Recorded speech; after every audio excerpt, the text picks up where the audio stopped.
Let's go for some bigger branches.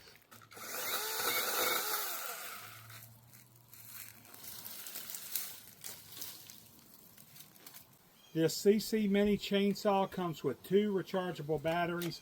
Both of them are 4,000 milliamp hour batteries. One-handed operation. You do have a safety on this side. It does come with a bar cover. To attach it to the pole saw, we snap it in place here. Attach the battery at the other end. Now have a pole saw. To extend it, we pull it out. That is fully extended. And with my height, I can get about 15 feet up in that tree. This battery operated pole saw is perfect to do things around the house. It's easy to carry, it's compact, it's lightweight.